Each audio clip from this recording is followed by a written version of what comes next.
And I think this is one of the things I see with entrepreneurs is just a fear of mistakes. And then you end up paralyzing yourself because you don't make decisions. That's Darren Berkovitz, co-founder of TeleSign, who pioneered two-factor authentication in 2005 when nobody cared about security.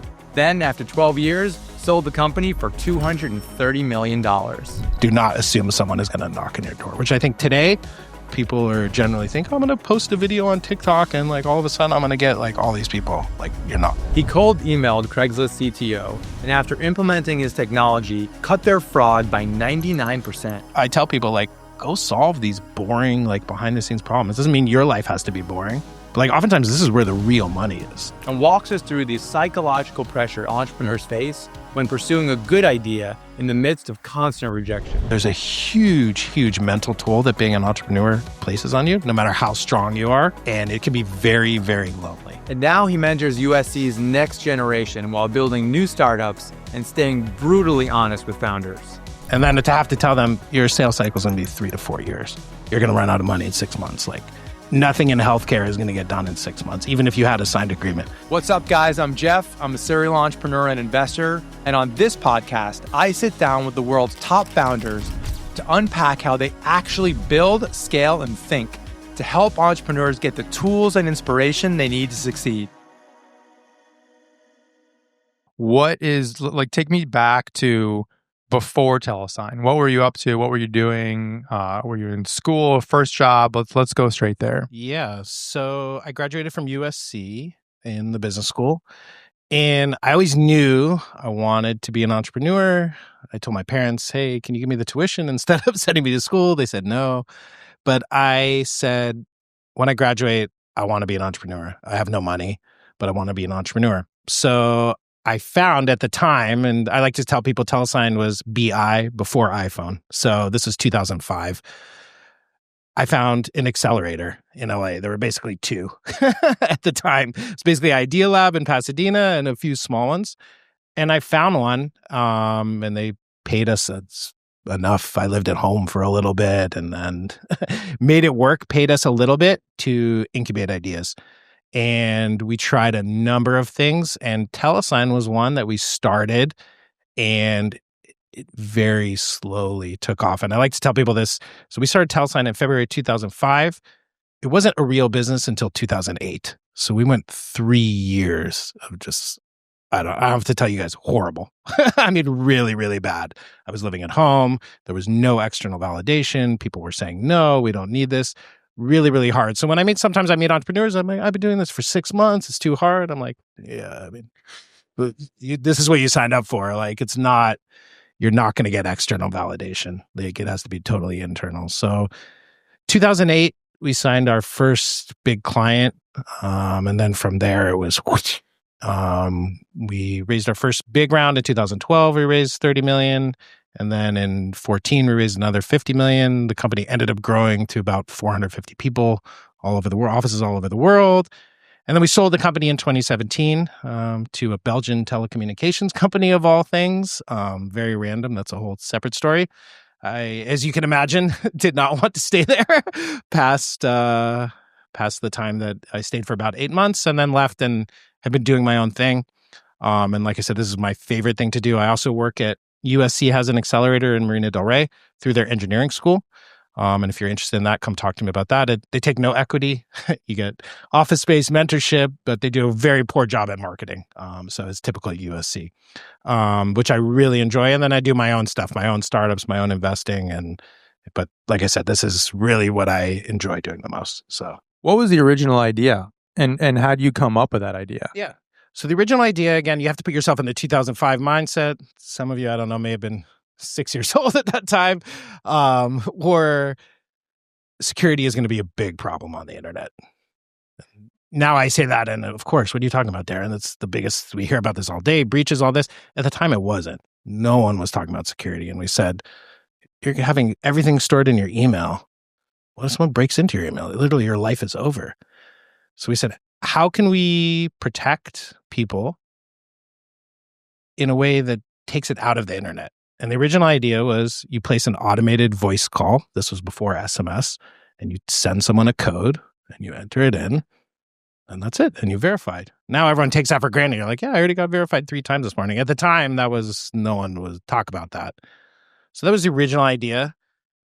There were a few people doing somewhat similar things, but we just hacked it together. We paid a company in Israel to do the voice calls. We paid them 25 cents a voice call, and we tried to sell it for 8 cents a voice call. So we only lose 17 cents a transaction and went from there. But that was the original genesis of that. And then like every other business from there, it changed. Then we offered SMS. Then we said, can we tell risk associated with a phone number? So has this phone number been associated with fraud? Was it just activated? Is it on? Is it roaming? And now, fast forward to when we sold, and now TeleSign basically protects all of the large internet companies and provides all of that authentication and risk intelligence behind the scenes to make sure that when you log in your email, it's not going to be breached.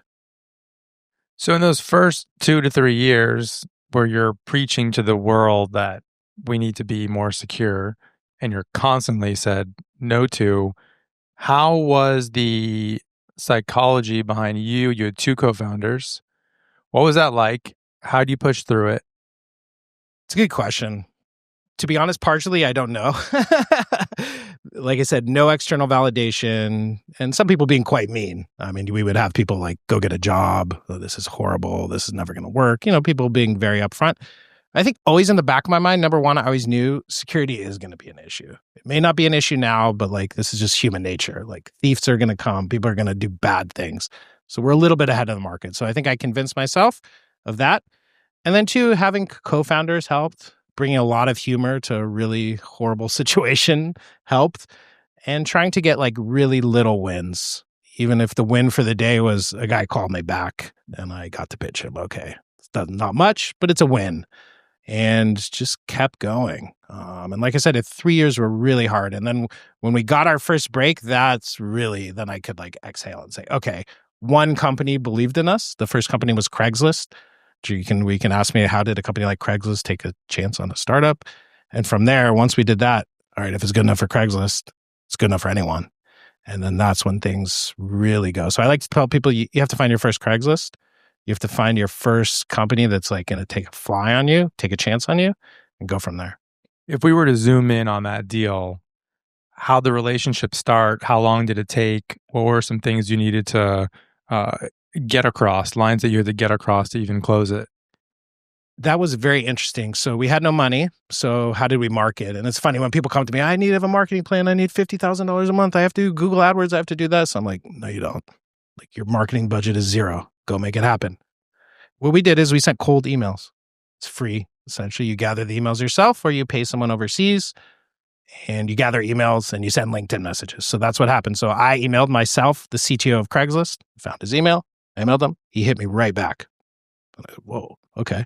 They were having a big problem. And what's the problem that Craigslist was having? People were posting spam. Every time you go on Craigslist and you click a spam message, someone makes money. Spammers were making hundreds of thousands of dollars spamming on Craigslist. So they said, we tried IP addresses, we tried everything. What if we make you verify your phone number before you post? So 1 phone number per post. If you're a legitimate person, that's fine. If you're not, now you need 100 phone numbers to do 100 posts. It changes the economics. Craigslist was a 25-person company at the time. They were, I think, the 6th or 7th most trafficked website in the United States. They installed that. It cut the fraud 99% right away. It was like, whoa, they were shocked. They took a chance on us because they're a 25-person company. They're not a large, if I would have went and sold JP Morgan, they would have told us no. So we got a little bit lucky there. So when I say find your Craigslist, find a big client who does not mind taking a chance on a startup. And from there, that was like, this was our break. But the break happened because I cold emailed the CTO. And this was on top of probably hundreds of thousands of cold emails with bad responses. So this wasn't just, I woke up, emailed Craigslist, and he responded. This was like a little bit of luck, but I put myself in the right place.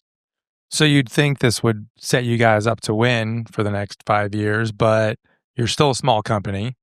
And if you want to work with a big company, they're going to typically want team size. How much money do you have at the bank and do their diligence on you? Did you find that, or was it smooth sailing from there? It was very hard. And the world has changed now. So I like to say it's easier now than it was for us. At the time, it was like, you're a startup and you're in security. So the first thing they do in security, how big's your team? Who's backing you? Who's the CEO? They do really deep diligence. So I think one of the stories we talked about was eBay. eBay took us 6 years to close, reject us 4 times. You're too small. You don't have enough funding. And then finally, okay, we'll use you if you give us your entire code base.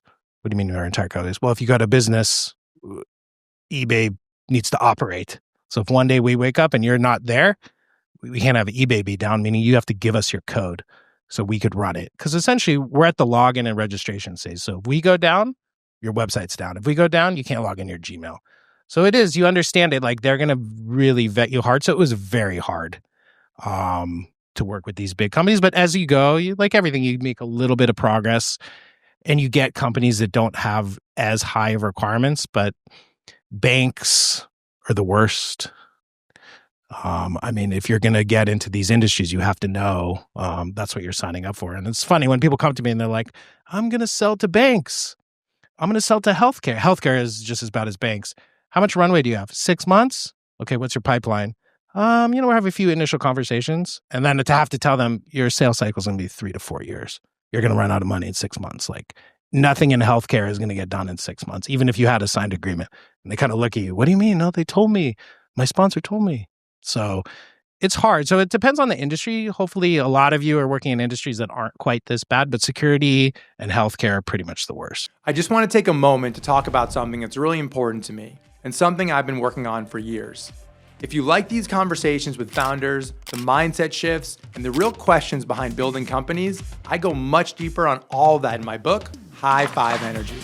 I wrote it for people who are thinking about starting something or who already have, but want to lead with more clarity and purpose. The book gives you practical tools to get into high five energy flow state, attract the right people, and build in a way that actually feels aligned. High Five Energy includes interviews with 18 legendary founders who've had over 200 billion in exits and IPOs. If you're new to entrepreneurship or even just considering taking the leap, this book is for you. High Five Energy is available now wherever books are sold, or hit the link below. Did it ever happen, that worst case scenario? And how many times did it happen? If more than once. Yeah, I mean, being in security, so I'll tell you the story. This was before AWS. So we had to host everything ourselves. We hosted down by LAX. And basically, if we go down, you're not logging into your email. So we, like everyone, had outages. Most of them were minor, but we had some very major outages, which were not fun at all. And we had spoken about one of the worst ones in the very early days when we had only 2 or 3 clients. Basically, 10 o'clock at night, the service goes down. It was a distributed denial of service attack, if any of you know what that is, and just totally took us offline. The network engineer, the head of network ops, who we worked with in the beginning, trying to figure it out, couldn't figure it out. He's like, I'm going down to the data center. He went down there. They're paging Cisco. They're trying to raise up the alerts, and we're down. Like, you're not logging into your email. Everyone's flipping out. And I just remember being like, this is the end. Like, we're going to get fired from this. I mean, you can go down for a minute. You can't go down for a day. And I remember going down there. I'm like, I'm going to come down to the data center. I'm not an engineer. I don't know what I'm doing. I remember sitting him. He's crying. He's shaking. He's in a really bad place. And I said, can I do anything for you? And he's like, I'm a little hungry. So I remember driving my car on Century Boulevard to Carl's Jr. at 3 a.m, getting him a hamburger and fries and driving back and getting him some food and giving it to him. And we ended up coming back probably 6, 7, 8 in the morning. So it was a big outage. And we survived. Like most things, it's not fatal. It was very, very difficult, but we had a number of those. Those were really bad. Because if you choose these kinds of industries, like, you can't go down. And as the company grew, we figured out how to do this and backups, and then services like AWS came and all that, and you kind of work through it. And what I found, I think most people are understanding. You don't have to be perfect. There are going to be problems. It's how you handle the problems, not do you have the problems. But that one was particularly bad because that was at a very vulnerable stage where we only had basically 2 large clients, and our expectation is that they were going to fire us. That would be a scary moment. Did you have the tech platform fully built out from day one, or were you sort of hacking it in those early days? Everything was hacked. I mean, every single thing was hacked. I said, before we had the data center, we had our server room, which was the kitchen in our office. So like where we hosted our stuff, every single thing was hacked. Engineers, we couldn't find voice engineers. We found one from Ukraine that we paid for his visa to come here and work. I mean, everything was just trying to figure out, and we made so many mistakes. And I think this is one of the things I see with entrepreneurs is just a fear of mistakes. And then you end up paralyzing yourself because you don't make decisions. Like TeleSign, we literally made every mistake. We hired the wrong people. We didn't fire them fast enough. We put the wrong pricing up. We put the office in the wrong location. We made every single mistake. But the goal is to make mistakes and move on quickly. But yeah, wasn't smooth. I heard that you actually had some, instead of automated voices, it was actually just people. Yeah, it was me and my co-founder. So when we'd have our outages in the early days, when there'd be a one call every 5 minutes. Oh, there's an outage. Okay, I'll pick up the call. Hello, your voice code is 248. And you'd hear the music in the background and them entering it in. So we have funny stories like that where you just kind of hack it together and make it work. So let's talk about team, because there's definitely a lot of earlier entrepreneurs in the room, and the choosing of co-founders comes up a lot, and how to split up equity and how to start. And it was interesting, I believe, with your incubator, you actually worked for the incubator and you didn't. This is not a typical startup where you start a startup with your friends and you have equity and start. You actually worked for the incubator that paid for everything. Let's talk through that. Yeah, it's a little bit different structure than now. Then you can kind of start a company, work for an incubator, and then the equity only really came in once this company started to grow. So the original investor who put all the money in on 100% of the company, and then as it grew, we figured out how to divvy up the equity. But this is hard. There's no like hard and fast answer to this, other than it's very important. Most people kind of gloss over it. And then, as usual, if the company fails, no one cares about anything. But then once it succeeds, it becomes the most important thing in the entire world. And you really regret decisions and you kind of wish you had spent more time on it in the front. And I mean, we can have a whole conversation about equity and how to award it and how to do it. But at the early stage, I mean, the most important thing is to create a pie. You know, you don't want to spend too much time fighting over a pie that doesn't exist. What would you say through that process was one of your biggest lessons that you took going forward, whether it be your own startups or startups you advise or invest in? I think entrepreneurs naturally are optimistic. So they sometimes, not all, don't think through really negative scenarios. So they say, I know this guy. I've worked with him for 10 years. He's never going to screw me over. Well, have you ever worked with him when you're fighting over $10 million? Oh. He screwed me over. I never would have expected. So it's not a fun conversation when you start to go through all the things that can go wrong and how does this work and how does it play out. And I've seen it still, even to this day, people don't memorialize some things in writing, which is crazy, which is really crazy. So I think the biggest lesson to me, even though it costs more money, takes more time, is memorialize every single thing in writing, especially regarding equity, because you are going to get fights. So luckily we did a pretty good job, but I'll give you an example. Our Series A came in. If any of you have raised money, it's a hard process, doing diligence on every single aspect of the company.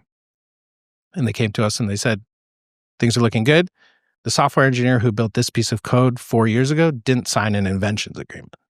For those of you who know what an inventions agreement is, basically anything you write is property of the company, not property of yourself.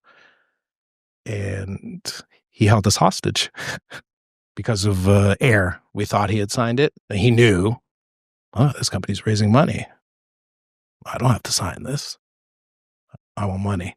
So stuff like that, that's a simple example, just a small oversight, because he could have claimed that he owned our IP, and then the investor, of course, is never going to put in the money. So in the end, we paid him a little bit more than we wanted to, probably less than he wanted, and he signed it over. But this is just kind of one example of like, you don't want to be too paranoid and like think that the bad things are going to happen. But I think unfortunately with human nature, once there's money, like sides of people come out that you sometimes don't see before. And as your team grew, as your company grew, was there a point where you decided that maybe you should bring in some senior help? Yeah. And again, this is different. So now it's not out of the question that there's a 22-year-old CEO of a company who's never done this before and he's running everything. The feedback we had gotten was, you need the gray hairs in security. You need the man or woman who's done this before with experience. And there was a lot of truth to that, especially as we're doing bigger deals. And for me, I was the CEO of the company, and also we were running into problems that I knew, just for me personally, I wasn't equipped for. So in 2011, 2012, we went out and recruited a CEO, a CTO, people with really broad experience. And we could talk about the positives and negatives of that. But that was something I knew about myself. I think it's less so today. There are a lot of very young, capable people that are perfectly well to grow into these roles. But if you are in an industry like healthcare or security or something, there is a value, and you are not going to be able to sell a big company just saying, yeah, I graduated from college, turn over the keys to me. Sometimes they do ask for experience. Well, let's talk about finding that person, because, my first company, we found a CEO. Did you use a recruiter and an executive search firm? Was it organic? Like, how did that go down? It was really hard because we were in security and we're in LA. So we made the decision, and this is something we could talk about, not to relocate to San Francisco and to stay in LA for a variety of reasons. But then you start saying, who's internet security talent in LA? There's two people who run a company. Okay, one of them's going to move and the other one's very happy in his job. Luckily, we had found through an investor who had not invested in the company, but knew, and we built a relationship with him. And he's like, I know the guy. He currently has a job. Let's go sell him. And it took a long time. And we sold them. And I like to tell people, it's so funny. I'm like, when you post a job, being general, the people are applying are the people who need jobs. The really good people do not need jobs. They are getting headhunted from everywhere. They can go work at Facebook. They can go work at Google. They can have a startup. They can start their own thing. You're going to have to sell them hard. And you do not have an advantage because you're not going to pay them that much. The work is going to be much harder. So you have to sell them on the mission or something else that they care about, which we did. So we found the CEO. He was here in LA. We spent a lot of time selling him. And then once we had that piece, he was able to help bring in people that he had worked with in the past, which really helped us do that. Do you think it was just the fit? It was more like love at first sight when you meet a co-founder and it just makes sense? Or did you really have to enroll that person into the vision? It was probably a little bit of both. I think we were both feeling each other out. But at the same time, there was a natural fit. And I think he saw, okay, my experience would really help with this. And we saw, wow, he's in LA and his experience would help with this. He's done this before. He's at an exit. He knows the right people. But it was hard. And we gave up more equity than we wanted, a bigger salary than we wanted. And, he probably said he didn't get enough, all this. But it's kind of a back and forth. But this is one actually where we talk about investors and pros and cons. An investor really helped us because he's the one that made this introduction. Because it's hard. This is really hard, but probably the most important thing you're going to do. So as the company is scaling, what were the biggest pushbacks from everybody else? Investors, clients? I know voice was original and then, SMS. So what, based on your trajectory, how were the no's evolving along with you? Yeah, the no's started from no one needs this. And then when people needed it, then the no's became, well, you're not the cheapest. There's other people coming. So the no's evolved. And I think we had spoken about one of the really hard things for me, because we bootstrapped the company. We didn't raise our traditional Series A for 7 years, which is almost unheard of now. We sold Snapchat. They loved it. They wanted it. Everything was set. At the last minute, our competitor came and said, send us TeleSign's price sheet. We'll cut it 15%.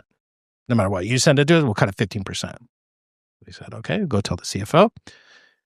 He said, Darren, 15% is negative margin. If I do this deal, if we match even that, I will get fired. Like, the board is not giving us carte blanche to lose money just to go revenue.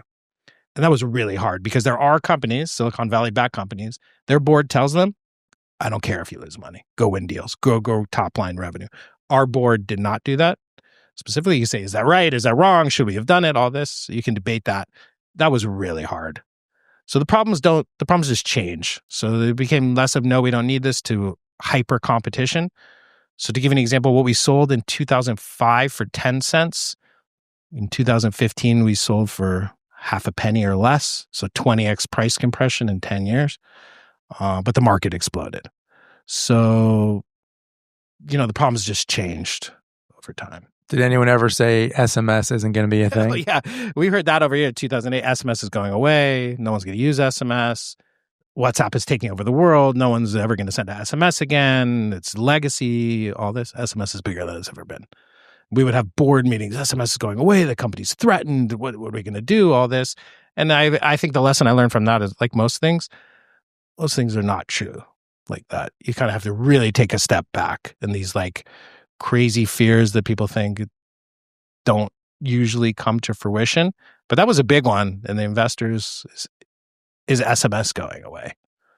Is Google Authenticator going to rule the world? These are hard, and these are like existential things. And we also had a lot of people are very familiar with customer concentration issues. So one of the nice things about having a Craigslist or a Google or a Facebook, it's great. They spend a lot of money. But if they're 70% of your revenue and they go away, like you're in big trouble, which is very hard. So as entrepreneurs, we start our company. Depending on what type of company it is, for a lot of us, there's this end goal where you see a world where everyone's using your product. Most of the time, 99.9999999%, that doesn't happen. You might get a slice. At some point, this concept of two-factor authentication, you guys had billions of users. At what point in your journey did this, if it did, become surreal? Yeah, I mean, the thesis in like 2007, 2008 was you don't need a username, you just use your phone number. And at the time, I was like, what are you talking about? Now it's like everything is just your phone number. You log in with your phone number and all that. I think it became kind of real for me. Like, I think when my grandpa was like, oh, I got a text message or I got a call when I like did this. And I'm like, oh, okay.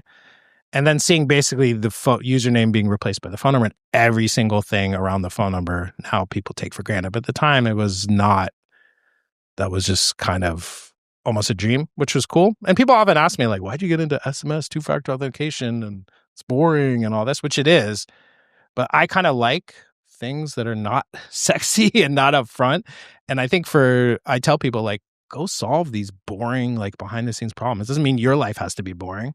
But, like, oftentimes this is where the real money is. It's so funny because people chase these sexy ideas and upfront. And, I mean, to give you a sense, TeleSign. TeleSign has clients that pay them $2 million a month. Okay.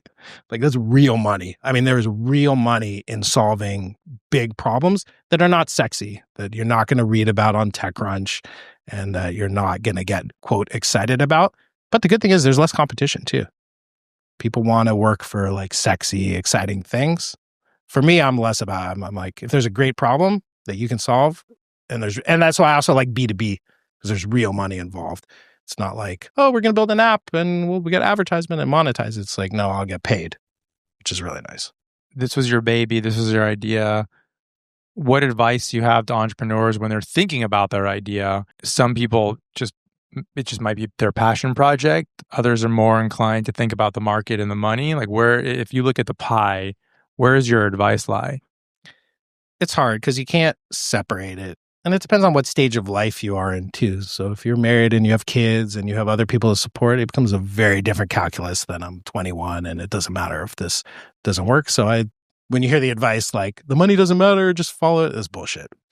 It depends where you are and what your priorities are. It also depends on what you want to accomplish. So, one of the things we haven't talked about is VC funding, and I have my own opinions of VCs and the pros and the cons, but it's very hard. The VC world is very hard. You have to have a grand slam exit for them to be happy. And it creates a lot of misaligned incentives. So to tell you the truth, I coach a lot of entrepreneurs not to raise money. I don't tell them. But if you can bootstrap it or do it private, you can make decisions that are longer term that I think personally are oftentimes better for the business and better for you. But if you come to me saying, I want to raise VC money, here's why I want to do it, okay, that's fine. You really have to know the world you're getting into. I think someone sent me a thing, I don't know if it's true or not. The founders of FanDuel sold for $500 million. They got zero themselves. And you go, what do you mean they sold for $500 million? How is that possible? Anyone know what a preference is, liquidation preference is? Okay, learn about it. Every year, the investors accrue interest and they're entitled to take the money off the top. And if there's no money left at the end, you're not getting a penny. So I think that's a high profile example where guys worked 10 years. It's their baby. They founded it. They got zero. So you have to be very careful about like what game you're getting into. And now the way the world is, you do not have to play the VC game. You can build a sustainable, great business, either funded privately or bootstrapped, that you don't have to play that game. And if you want to play the VC game, it's great, but you're playing a very different game than I want to build just my own business. What are some ways to build a business on your own when you might not have a lot of money or resources or team? It's so relatively easy now compared to what it was 10 or 15 years ago. To start a business now, I mean, you legit mostly can start a business for less than $5,000. Now, if you're in robotics or something, space, okay, I get it. But when people come to me with these huge plans and I'm like, you need to spend $500,000 before you're going to like have product market fit, like it's crazy. You can test most businesses' ideas for free. So the other thing is there are a lot of angel investors out there, and there are a lot of people that will give you the runway out there. You just have to find them before you kind of embark on this VC journey. But I have yet to see a lot of businesses where I look and I'm like, this was $10,000, $15,000 to like test it out and see if there is something out there. And it's amazing. I mean, what you can do now between just AI, outsourced tools, and also overseas work. So like in the early days of TeleSign, we started gathering emails ourselves. We found teams in India, in Eastern Europe. They would work all night, all night here. We'd come in the morning, gathering emails for very cheap. Like, is that right? Is that wrong? There's a whole morality around that. But when I see someone come in there, I want to hire a guy in LA. He makes $85,000 a year and he's going to go to the gym at 2 p.m. and be lazy. Like, no, like you're not. Like, show me how you can do this cheaply. And then talk to me that you want to hire someone locally. So there's always hacks to everything. I mean, they're really 100% hacks to everything. And like I said, if you're building an internet or software business, there's absolutely no reason you can't test the product market fit for less than $10,000. Yeah, it's funny. I know lots of entrepreneurs that have been in the game for 10, 15 years, and it feels like the more mature you get as an entrepreneur, one route is that it's easier to raise money. But the other route I see entrepreneurs going is I'm not going to raise money and I'm going to hack it until I show product market fit. Getting to that point, at that point, you could choose whether to raise money or not because you have a product. But I think now more than ever, with all of the noise in VC landscape and investing, you have to have something. You have to show data. It can't just be just an idea. For sure. And this is kind of the debate too of you can raise money with nothing. I've seen plenty of people do that. But you see when the music stops and the musical share stops, you see what happens. And anyone who's been like through 2 or 3 of these cycles, I've probably been through 3, has seen this happen. So when it's 2021 and you see an idea raise $50 million with 6 people, you go, wow, that's unbelievable. I want to get on that train. And then you see what happens now. So I'm more of the mindset of like, hack it together, assume that there's going to be no money for you after you raise, assume things are going to get hard, and like hack it together rather than play this game. And you're going to see, I think there's a lot of, in the stage we are now, there's a lot of zombie companies. Zombie company meaning you raised in 2021 at a huge valuation. You haven't quite figured it out. You're not going to raise your next round. So you're going to raise a down round. Okay. How's that going to be? And these companies will either go out of business or they'll just be a zombie, which is a very hard place to be. You do not want to be working at a zombie company. Do you have any other fun examples of hacks, whether it be from the early or even later stage? Yeah. Let me think. I mean, I think the biggest hacks that I found were finding people overseas to do work. I mean, that number one is the number one thing. So if you're in B2B, your lifeline is email marketing. I think TeleSign at the peak, we were sending 20, 30,000 emails a week. It's so funny. People come to me like, I sent 80 emails and I got 1 response. I'm like, do you know the average email response rate? I think when I was doing it is 1%. Like, that's good.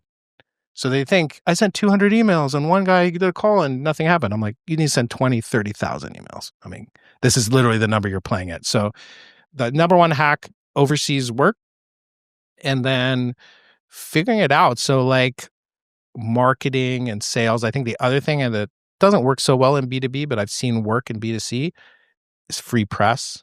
Now it's social. How do I go viral and all? But put that aside because that's hard and it doesn't always last. But what I found with the press, they're always wanting to talk about really interesting things. And like everyone, they're busy. So what I've seen actually some successful people do is go to the press with a story written. And they're part of the story. They're not going to write a story about your company. But like someone I know is doing an education startup. The press loves writing about education, especially with what's going on in the world right now. He literally wrote a story for the reporter. He goes to the reporter, huge publication, and says, here's the story. The guy goes, oh my God, I was thinking about writing something like this. He didn't write the exact story, but he took bits and pieces of them and he quoted them there. And he got huge exposure. So stuff like that, when I hear I have to pay a public relations firm $10,000 a month, I'm like, what are you talking about? So look at everything that costs money and say, how can I hack it? And I mean, really pretty much everything that costs money you can hack for the most part. It just takes work. Let's double click on 20,000, 30,000 emails a week, a month. Yeah, that was a week. How is that even possible? It's hard. Especially back then where the automation tools didn't exist. It's very hard. We built basically our own server that would set spam emails. And we would pay, I think at the time, people to gather all night essentially. So we would give them a target. So you'd say, I want to hit Snapchat here in LA. So most people would say, oh, I'm going to email the VP at Snapchat and I'm going to send him one email. It'd be like, I want every single person in product at Snapchat, every single one of their emails. And they're going to talk about us. They're going to say, screw these guys. They're so annoying. I'm going to report them as spam. We don't need them. But they're going to know that our message is getting there. So it took some time. But yeah, we were sending 20, 30,000 emails a week. And even with a 1 or 2% response rate, it was getting really good. And by the end of TeleSign, we had a full playbook. So we knew if there was an app that was getting traction and going up on the leaderboard, our team identified it. And the next day, they figured out all the relevant people, had the emails, and we targeted them. We built a machine. One of the best things we did is we built the email machine. I like to say at TeleSign, we never got an inbound lead. We never got an inbound lead. And I'm joking. Of course, we got an inbound lead, but everything we hunted. So this is one of the things I think for entrepreneurs, and I like B2B, is we hunted every single one. Do not assume someone is going to knock on your door, which I think today, people are generally think, I'm going to post a video on TikTok and all of a sudden I'm going to get all these people. You're not. That's not how it's going to work. And were these folks getting more than one email? Oh, yeah. Yeah. I mean, we got reported. We got all kinds of die spammer, never spam me again, horrible, bad responses, but we got a lot of good responses too. Oh, this is exactly what I need. I was actually looking at your competitor at the time. I'm not the right person, but let me forward it to the right person to send it to you. And that's primarily how we built the business. Now, I would use LinkedIn too. LinkedIn is a phenomenal underutilized tool. I think I look at my LinkedIn, I get so many horrible generic messages. Someone wrote me the other day, hey, Darren, I saw this. This is your background. Can you just give me 5 minutes of your time and tell me about this one problem? Okay. Oh, that's kind of stood out. It wasn't anything special. Yes, I actually know about this. Let's do a quick call. Boom. He didn't have to pay. He just messaged me on LinkedIn. That's interesting. So you get so much spam for your own self in terms of contact. And how little does someone have to try to just get your attention? How much effort just to get a little personal to get your attention? I think it depends. For me personally, if they show any knowledge or initiative, if they don't just say, I hope you're having a great day. Could you give me 5 minutes of your time? But they say, hey, Darren, based on your background, I know you did this. I'm having this problem in my business. I just want 5 minutes of your time. Oh, okay. I'll probably do that. But if it's generic BS, I mean, so much is just generic BS. And you see, AI is a very valuable tool, but I'm getting all these messages. I'm like, you're not even writing it. You're not spending 1 minute writing it. So one of the things we did at TeleSign is we had a team would do this. Take 5 minutes and research someone. 5 minutes of your time. Find out what they did. Find out something that interests them or something they did neat and ask them a question. A lot of people aren't going to respond, but some will. So it's so funny because although you are more inundated than ever before, emails, texts, this and that, no one's standing out. So that's kind of the paradox of today. No one's standing out. So if you can stand out at all, you're going to be way ahead of the pack. Well, take me back to farther in the journey, the acquisition. Are you running a process at that point with are your investors involved? How'd that come to be? So I like to say TeleSign was a 12-year overnight success. We started in 2005. We sold in 17. So it was a long journey. In 2015, one of our competitors got acquired. And that was kind of the first, like, oh, okay, this was the first. And there was always people kicking the tires. Oh, we're interested. Anytime you're doing well, people are going to want to talk to you. Anytime you're doing poorly, no one wants to talk to you. So you kind of get used to that, depending on where you are. You don't get too high when you're doing well, and you don't get too low when you're not doing well. So 2015, one of our competitors got sold. 2016, one of our other competitors filed for an IPO. And that was like, whoa, okay, this is really heating up. So the board said, okay, we're going to start a process, at least to see what's out there. We hired investment bankers and went through the process, and there was good interest. And it turned out the banker said, who's going to acquire you? Well, it's going to be Google. It's going to be this. It's going to be this. It's going to be RSA Security, Symantec's right here in LA and Culver City. We had a long-standing partnership with them. It's going to be Symantec. It was none of those. So kind of like best laid plan. So we gave them the list of people. They contacted all of them. This company is called BICS. They're a subsidiary of the large Belgian telecommunications company, I think the AT&T of Belgium. They tried to do what we were doing in the US and totally failed. They opened an office in New York. They opened an office in LA. They went after all the same customers. Couldn't do it. Pulled out of the market. And they came to us, and there were a few people interested, but what we really liked about them is they owned all the pipes. So when you send an SMS message, there's TeleSign, but there's a whole layer behind it where eventually to deliver it to T-Mobile or AT&T. So they had a lot of these relationships with all the telcos overseas.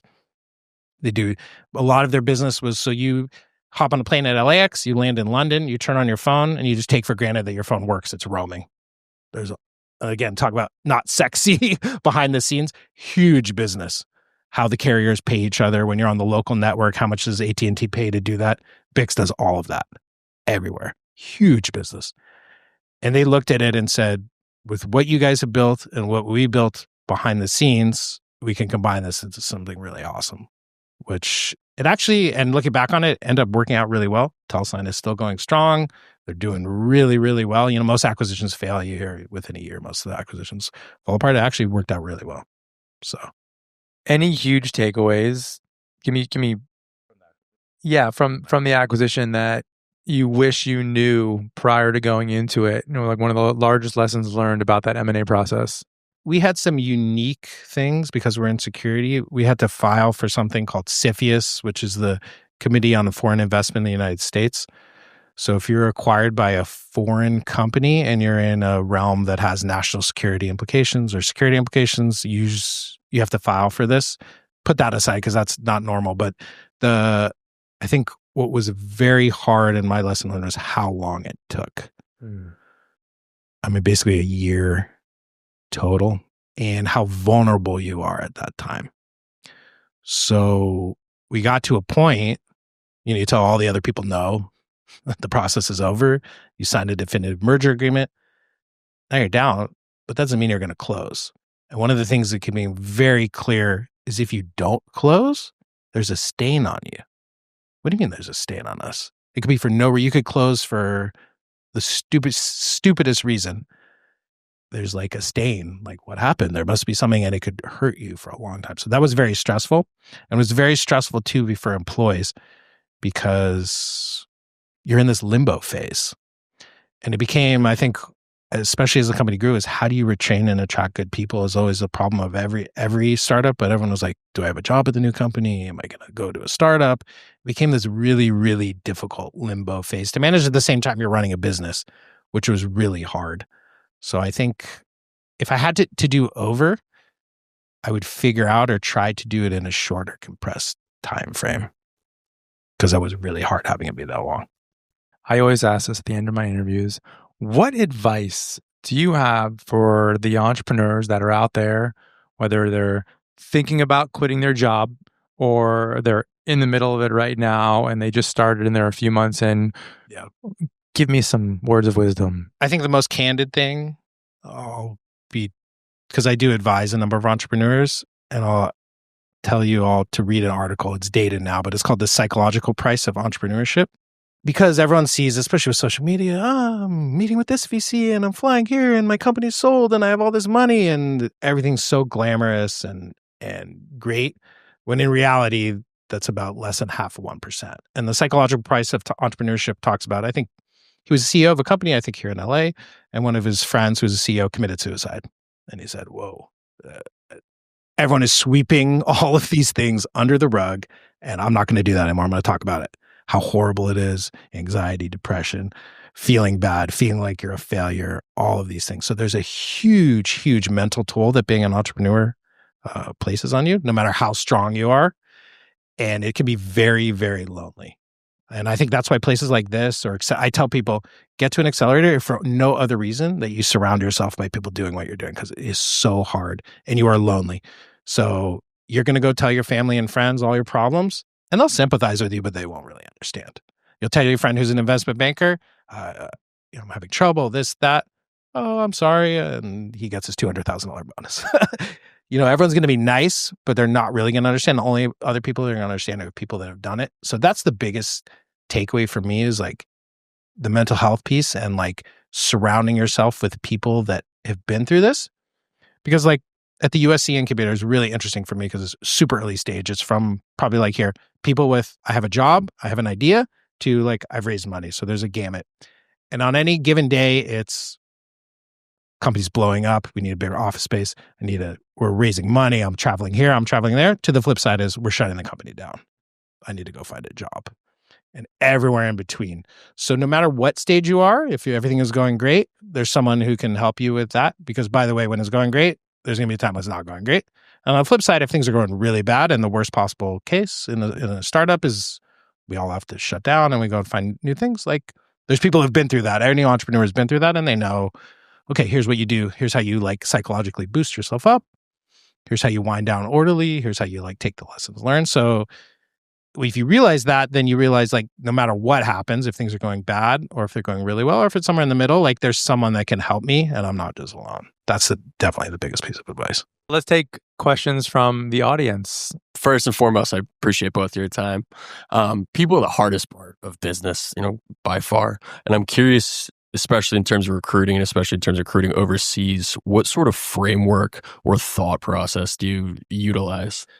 It's very hard. I wish I had like a silver bullet for you, other than the fact that references and asking, and usually the best ones are like finding someone who's done work for someone that you know and trust. The overseas piece is even harder now. So when we built TeleSign, we started off on Upwork, on all these other ones.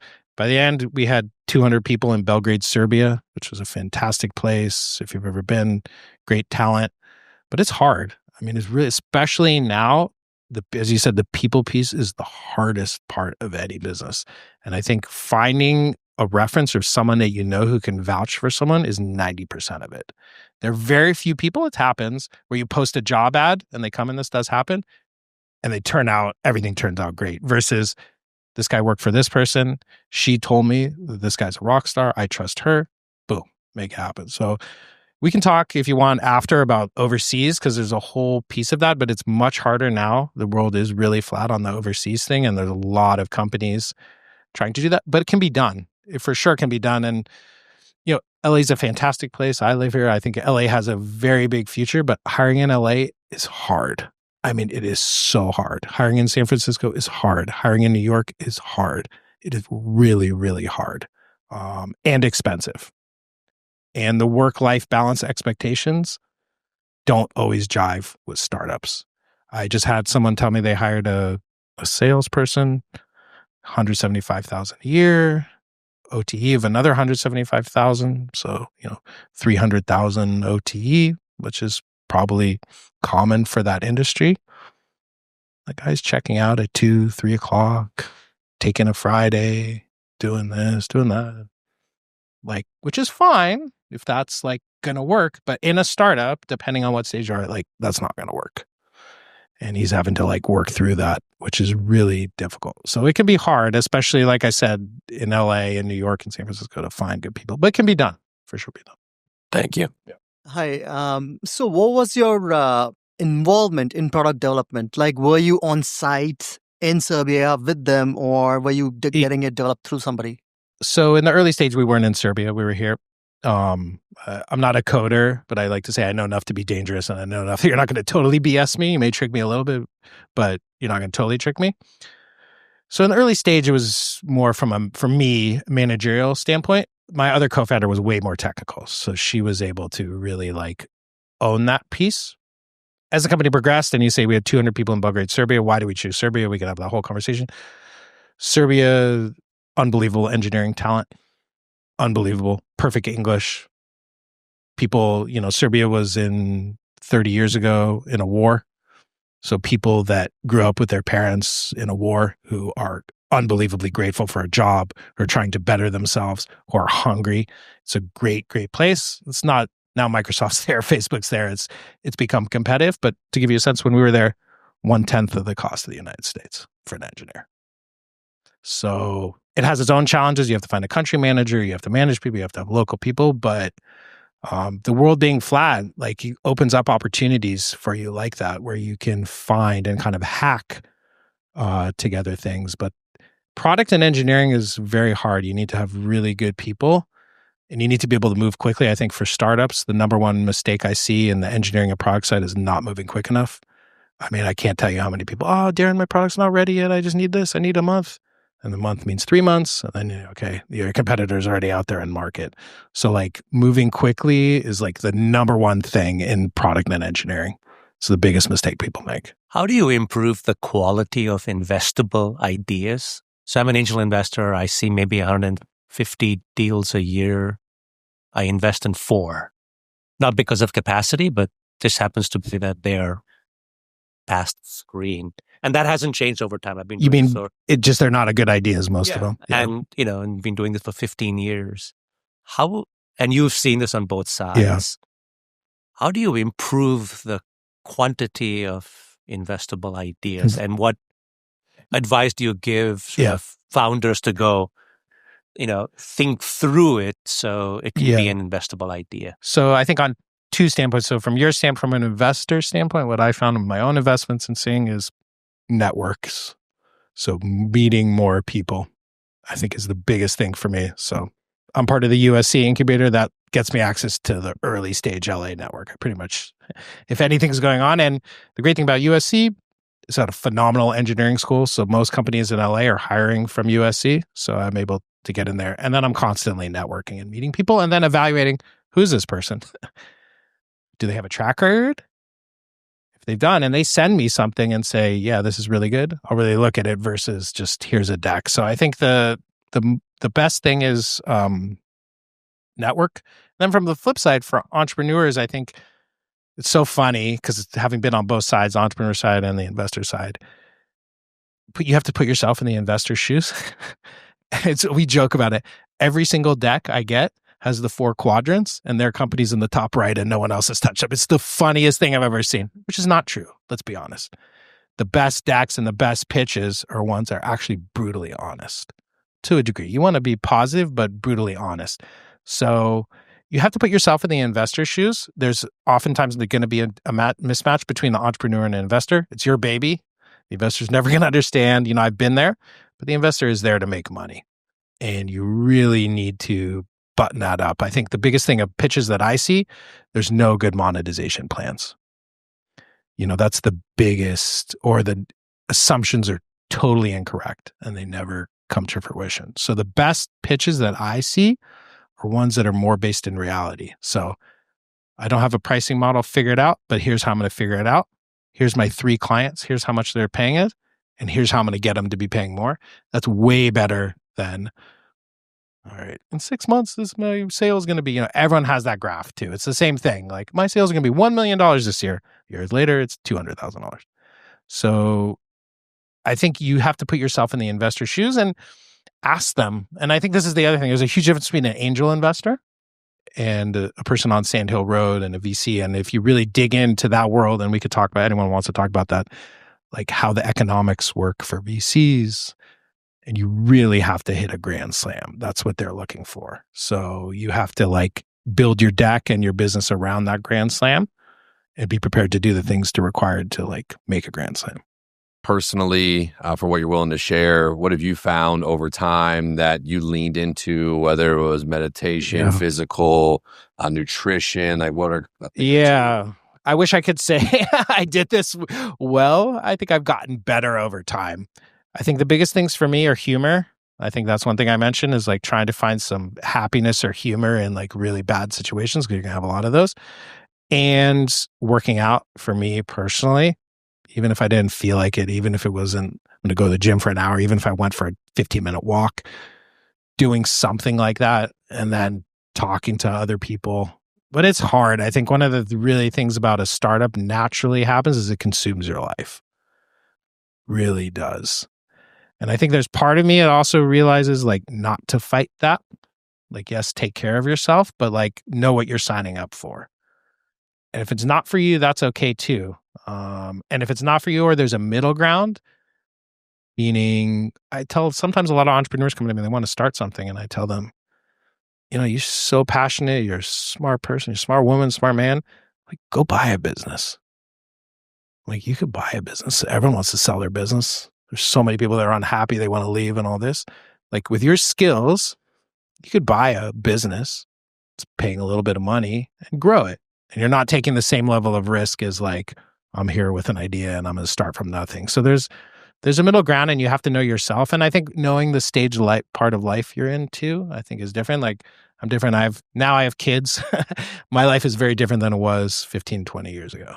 I probably could not do TeleSign today. I know that about myself. I just couldn't do it. So you have to really know yourself and like why you're getting into it. Is a really important piece. But I'm happy to chat with you after, because this is a really important topic.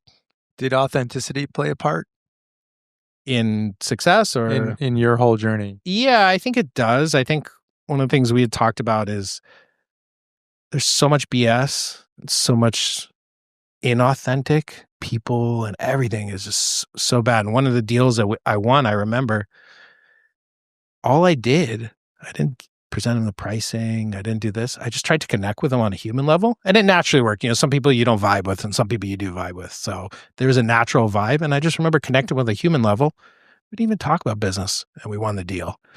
And if you went to business school or wherever, they would tell you, no, here's where you put your competitive differentiators and then you send them the pricing and you do this. Like, no, everyone's human.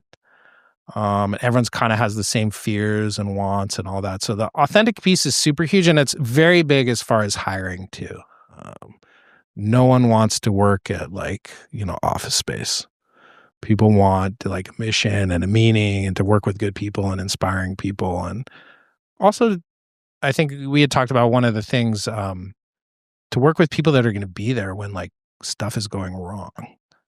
That is what we had talked about in the early stage of TeleSign. Someone came to us asking for a huge raise that just wasn't justified. And we had dug in, like, something's weird here. And he was having medical issues in his family. Really, really bad situation. Everyone can empathize with this. And we talked about it, and we said, you know what? This isn't from a market standpoint the right thing to do, but from the human standpoint, and he's key, it's the right thing to do. And we gave it to him. And he was the most loyal, thankful person ever. And he's stuck with us forever. So it was the right thing to do. Also for the business, it was the right thing to do. So kind of knowing that. And I've been talking a lot about like finding people that are going to be with you when things like are not going well.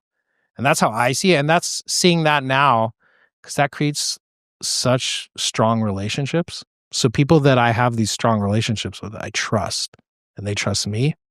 And that kind of creates this spiral effect. So I don't know if that answered your question. That was kind of long-winded, but yeah. And the last question, back. Thank you for your valuable insights. I wanted to go back a little bit to this engineering scenario where you had an engineer hold you hostage. Yeah. Tell me about that process, and was there a transition to a new engineering team, and how did you maybe elaborate a little bit on? Yeah, this was a little bit different because it was an early stage person we had to write software for the company, and it was our own mistake of not having him sign the inventions agreement. So the only thing I'll say about that is, he spelled money, so that was the reason he held us hostage. And he signed it in the end. It just kind of became a little bit of a standoff. But the bigger picture, what I'll tie it back to is the paperwork side is so boring, but it's so key. And it's really hard because you need an inventions agreement, you need an employment agreement. The lawyer says, I need this, I need a cap table and all that. And it's really hard. But if you don't have it, when you're raising money, your life is going to be absolutely miserable. And having gone through an acquisition, you can imagine getting acquired from a Belgian telco. I'll tell you what they did. They said, send us every single contract that the company has ever signed since 2005. And they read them all. Maybe not every word of all, but they had a team of lawyers looking over all of them. And you were signing a rep and warranty that if you forgot something, they're going to come after you. So it becomes this thing where at the end, like you want to have all of this like really boring stuff buttoned up. Because if you don't, it can be really bad. We had to give you an example, they made us put an escrow account when we sold the company for all the things that could go wrong. So there ended up being a few, anytime you've been in business for a while, like there's lawsuits and this and that, and it becomes really hard. And I think as you grow, you start to see different things. So I'll give you an example. In 2010, we had someone steal from the company. We had never had that happen before. In the beginning, I controlled the bank account, all this. This woman, we had a finance department. She stole checks. So physical checks. Yes, now physical checks are still used, but they were used a little bit more. And she developed a way, faking a vendor, writing a check. And the company was big at the time. And it took us a while to discover it. And imagine I flipped out. Everyone flipped out. But as I think you get more experience, you realize you're going to get to a certain stage company, someone's going to try and steal from you. Like, rather than getting angry about it and say, why did she do this? I'm going to get after her. I'm going to report her to the police. Like, you're going to have that happen. So I think now I look back at it. Yes, of course, someone's going to hold us hostage. Like, that's just going to happen. Like, that's just kind of a natural part of what's going to happen. And I think, I've spent a lot of time talking about kind of like the bad sides of human behavior, but there's also a little really good sides too. I think you'll see, especially people step up in hard times or, be willing to help out a little bit more than usual. So it's not all negative. And I think the biggest theme out of the last two questions around this topic is documentation. We all have co-founders, we have investors, we have consultants and advisors, and there's like that common understanding of, yeah, we'll take care of you or you'll be taken care of. I've seen it just countless times. If it's not on paper and it's not signed, a lot of times it doesn't happen. So it's worth the law firm fees, whatever it takes to get that on paper and signed and understood. Understanding all the terms, one of the most integral things. Yeah, and actually one of the things someone brought up to me this week. So when we raised money, both times they did background checks on all the management and founders. Actually, this guy told me anyone he does business with, he does a background check on them, and he says, do a background check on me too. Which I thought was actually very interesting. I'd never heard someone like go through that formal step. But I think is interesting and saying, I want you to do background check on me. So if something comes up, like, let's talk about it now rather than 3 years down the road. You didn't tell me you got sued by this guy who did that and causing issues. So it's caused more money, more upfront thing, but might stop a problem down the road. If you got value from this conversation, make sure to subscribe so you don't miss future episodes. This podcast is about sitting down with people who've actually built things and unpacking the mindset, decisions, and moments that make the difference. Thanks for being here. Thanks for listening, and I'll see you next time.